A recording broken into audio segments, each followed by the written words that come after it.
Bate-papo, a sua entrevista no fim de noite. Bate-papo. Recebendo aqui ao vivo no estúdio o Dr. Márcio Leme, ele que é vice-presidente da OAB Sorocaba, esteve com a gente no mês passado, foi um papo bem bacana. E aí, naquela conversa, ficou à disposição de sempre que surgisse alguma dúvida, algum comentário do mundo jurídico, que a gente tentaria, na medida do possível, utilizar dessa diretoria da OAB para esclarecer o nosso ouvinte. Então, doutor Márcio, mesmo tarde da noite, você aqui com a gente, é um prazerzaço ter a sua companhia. Seja bem-vindo à Rádio Ipanema mais uma vez. Muito boa noite, Thiago. É uma satisfação estar falando contigo aí, com todos os ouvintes, e ficamos sempre à disposição. Vamos lá, Márcio. Nós temos uma verdadeira bomba jurídica que foi aí colocada estrategicamente pelo juiz Sérgio Moro. E esses áudios que a gente está repercutindo ao longo da última hora colocam uma dúvida no âmbito legal. Será que o Sérgio Moro poderia ter divulgado esses áudios? Será que ele divulgando os áudios sem poder pode tirar essas provas do processo e aí reduzindo uma pena para o Lula? Será que a hora que ele divulgou os áudios o Lula já não era ministro e portanto era só o Supremo, o STF que poderia mexer nesse caso? Por que tem tanta dúvida? É interesse do governo colocar essa dúvida ou o que aconteceu hoje é muito específico e cabe discussão, doutor? Olha só, Thiago, primeiro eu acho que hoje é um dia histórico, né, nos nossos anos de república. Eu acho que é um marco histórico no dia de hoje, porque é uma bomba que explodiu, eu acho que cai tudo aquilo que foi construído ao longo de muitos anos. É óbvio que o que se discute muito é a formalidade, o procedimento do juiz do caso, né, o doutor Sérgio Moro. Agora, temos que tomar um pouco de cautela, porque muito embora seja necessário respeitar garantias constitucionais de todo investigado, isso não pode, nós temos que avaliar isso segundo outros princípios constitucionais. Por exemplo, o princípio da publicidade, né? A regra do processo é a publicidade e não o sigilo. A publicidade todo mundo que quiser ter acesso pode ter acesso, né? Salvo em situações excepcionais em que o juiz decreta o sigilo, no caso aí para a conveniência da instrução penal. O que me parece aí e a declaração do Moro formaliza isso, é que, feita a investigação, era necessário dar a publicidade. Então, ele explica isso de forma muito ampla. Dizem que tem quase 100 páginas o parecer dele, é verdade isso? Ele dá esses pareceres assim enormes, isso é natural do processo? Ou o Moro tá gastando porque tem muita coisa para provar? Eu não consegui ainda, tá sendo dinâmico hoje as últimas horas, né? Mas normalmente não é com tantas laudas, mas enfim, o caso é de alta complexidade. Pelas informações que nós apuramos até agora, foi por conta de que acabou o motivo do sigilo da investigação e em razão disso ele deu publicidade, que é a regra. Inclusive, muito mais envolvendo pessoas públicas, pessoas que envolvidas em atos em tese, corrupção, de desvio de dinheiro público. Se fala talvez de uma maior quadrilha armada na história da República. É de interesse da população ter conhecimento desses fatos. Em razão disso, a regra tem que ser a publicidade. E a OAB se posicionou há um tempo, ainda hoje, né, algumas horas atrás, porque um dos personagens, um dos pivôs dessas escutas é o próprio advogado do presidente ou do ex-presidente, do agora ministro Luiz Inácio Lula da Silva. E aí o advogado foi grampeado junto numa conversa entre Lula e seu advogado. O pessoal do PT está alegando que esse áudio não poderia ser divulgado porque o que é conversado entre cliente e advogado vamos dizer assim, não pode ter essa publicidade. Qual que é o ponto que o governo se pega? Por que esse áudio foi colocado à prova? Qual que é o entendimento que vocês estão fazendo desse caso? Primeiro, Thiago, eu só gostaria de esclarecer que nos últimos dias, nos últimos tempos, nós estamos vendo aquela história. Normalmente o investigado fica gritando para prender o ladrão. Para prender quem grita pega ladrão e não o ladrão. Então a discussão se inverte, né? Se joga uma nuvem. Então quem gritou pega ladrão tá errado e o ladrão se sai e não se enfrenta o mérito da questão. Acho que esse é o primeiro ponto, né? Então o ladrão que tá errado, não quem gritou pega ladrão. Sobre o aspecto do advogado, é importante analisar o seguinte: o advogado ele precisa do sigilo, é uma garantia constitucional fundamental para a manutenção do direito de defesa de todo mundo.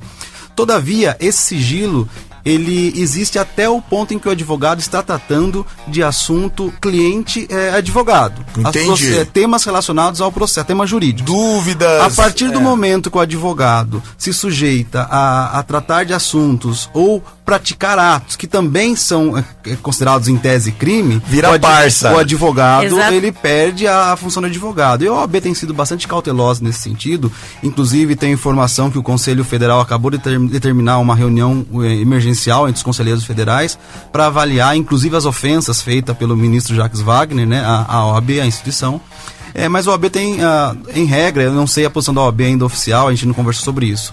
Mas, a rigor, quando o advogado ele se confunde com a prática criminosa, ele não está atuando como advogado, ele está atuando assim como criminoso. Tal como quando o advogado ele se sujeita a levar celular para um preso. Exatamente. Ele é criminoso, tal como, e ele não ele pode é se valer. Ele se transforma em aliado. Gostei. Ô, Luizinho, o papo ele acaba esquentando e a gente tem como premissa aqui o entretenimento. Então eu vou pedir, doutor, para que o senhor fique um pouquinho mais com a gente vai tocar uma música. Antes de tocar esse som, tem uma dúvida aqui. Professor Márcio Leme, o senhor acredita que hoje temos um premier e uma ex-presidenta emérita? O que o senhor acha de uma monarquia constitucional? Felipe Almeida, do Granja Olga, na audiência.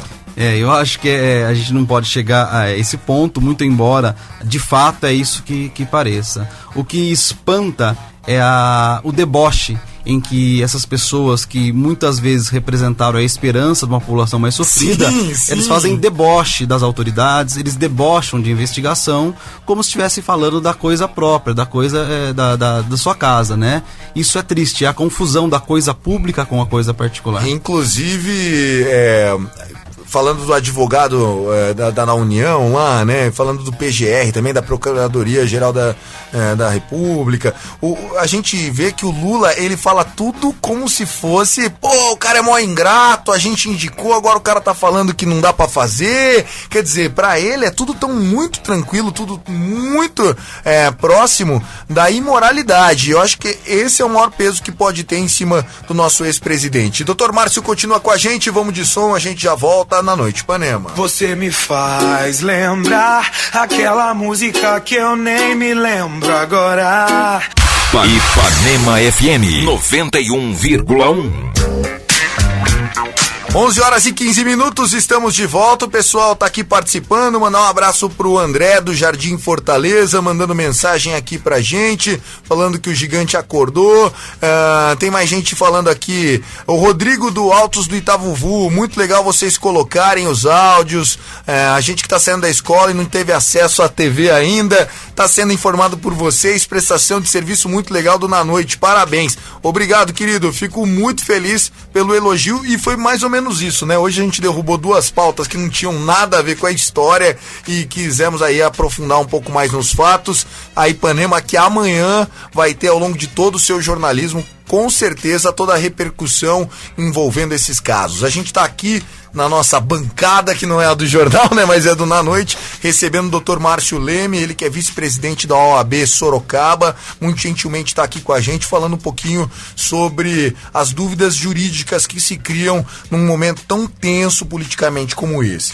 Nessa segunda parte da entrevista, doutor, eu gostaria que você fizesse uma reflexão com a gente, porque o nome de alguns ministros do STF estão sendo colocados assim, fala lá com o Lewandowski, fala lá com a Dilma porque a Rosa tá com o papel dela, e querendo ou não, todos sabem que no STF são ministros indicados pelo então presidente em exercício, muitos deles, se eu não me engano, quase todos são aí indicados pelo PT. A pressão popular que está sendo feita lá fora ajuda para que a justiça seja feita no STF depois de áudios com esse rigor aí de esclarecimento? Olha só, Thiago, acho que é uma pergunta importante, porque o judiciário não pode decidir com base em pressão popular sob pena de a gente cometer algumas arbitrariedades.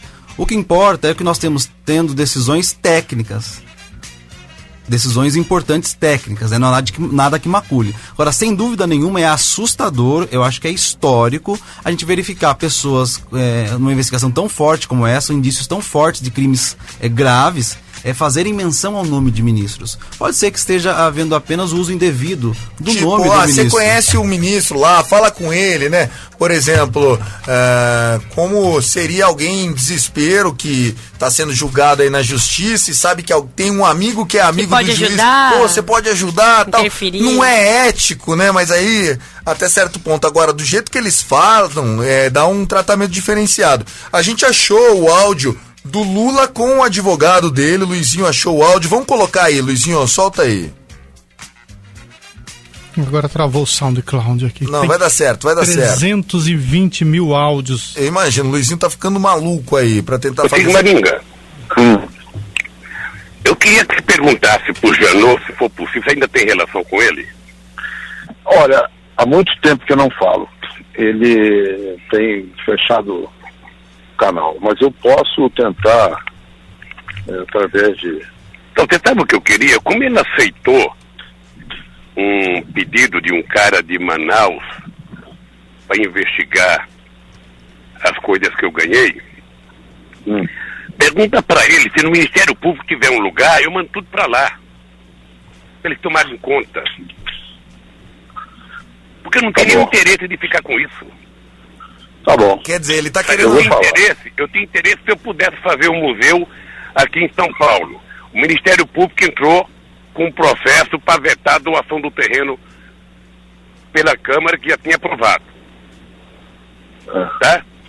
Então, eu tô com um monte de coisa que, se eles tiverem lugar, eu mando para eles tomarem conta. Porque esse áudio tem alusão aí aos containers, né, que ficaram na Graneiro. Em verdade, o ex-presidente debocha, né? Ele faz sempre em tom de deboche. Mas só se me permite... voltando a falar dos ministros, o próprio Sérgio Moro deixa muito claro no despacho dele que, muito embora seja feita a menção aos nomes dos ministros, não há nada que indique que haja de fato as pessoas tenham se aproveitado aí da influência. Até porque o Gilmar Mendes, que foi indicado pelo Lula, se eu não me engano, não foi pelo Lula? Fernando Henrique. Foi pelo Fernando Henrique, porque hoje ele desceu uma ripa ali no Lula, a hora que ele chegou no STF, eu falei, meu Deus, se eles eram amigos, não são mais, sabe, Bruninha? Eram amigos. Pegou ar. E se me permite, Thiago, sobre essa nomeação do Lula, que eu acho que é o ato de tudo isso mais grave, isso que coroa a imoralidade dos atos praticados, claramente, inclusive num dos áudios, se verifica que a nomeação do Lula como ministro tem único objetivo, exclusivo objetivo de fraudar a regra de competência de foro. Então, há uma estratégia que objetiva tirar da mão do Sérgio Moro de primeiro grau e levar para o Supremo, meramente estratégico. E toda legislação deve ser interpretada a partir da moralidade, né? Se for imoral, mesmo que não seja ilegal... O Supremo já se manifestou em outras oportunidades que, quando é manifesto com o objetivo de nomeação a cargo político, tem como finalidade fraudar o processo, fraudar a competência do juiz. Isso não pode ser considerado constitucional e, portanto, o processo deve permanecer lá na origem, né? Então, vamos ver como o Supremo vai se posicionar, porque nesse caso, me parece que, em tese, é patente, que o objetivo foi fraudar. E eles têm dois compromissos agora, porque o STF vai ter que votar se o Lula pode ou não receber aí a prisão preventiva por tentar obstruir a investigação, é um ponto, e o segundo é que tanto o Senado quanto a Câmara também mandaram para o STF para que analisem se o Lula pode ou não assumir o cargo de ministro da Casa Civil, embora já tenha saído no Diário Oficial da União. É um pouco complicado para quem está ouvindo, mas faz sentido, né? Faz todo sentido. Agora, por situações, por muito menos, o Supremo já decretou a prisão de outros envolvidos, né? Vamos ver como vai se comportar.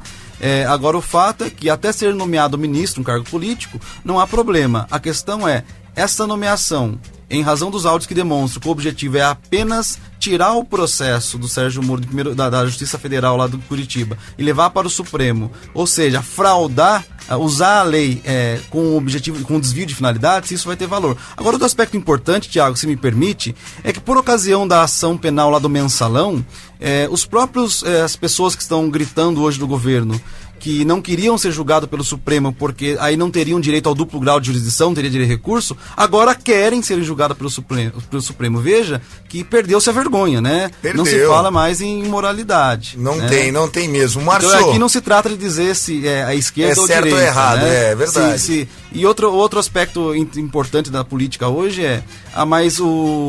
tá acontecendo essa investigação, mas o da direita também não também roubou. Isso não prejudica, um fato não prejudica o outro, né? Ambos têm que ser presos, se for o caso, mas ambos têm investigados, uma coisa não prejudica a outra. Uma coisa é fato, né? A justiça brasileira tem nas suas mãos a oportunidade de dar um exemplo que pode ter consequências benéficas para a democracia e para, vamos dizer assim, o combate à corrupção, porque agentes corruptores existirão em todas as esferas, sejam elas políticas ou privadas. Sempre haverá alguém tentando um jeitinho maroto, seja no Brasil, na Dinamarca ou no Japão, infelizmente. É que no Japão, por muito menos, o cara já cortou a própria cabeça. Ele se mata. E aqui o cara fica zombando, falando que ô companheiro, pô. É porque falta uma coisa chamada consciência. Aí entendeu? não dá. Doutor Márcio, muito obrigado e deixa aí sua reflexão final, desculpa. Eu volto a dizer, a meu ver, é um momento histórico. Nós vivemos hoje um momento histórico, é um marco na nossa história, na história do país.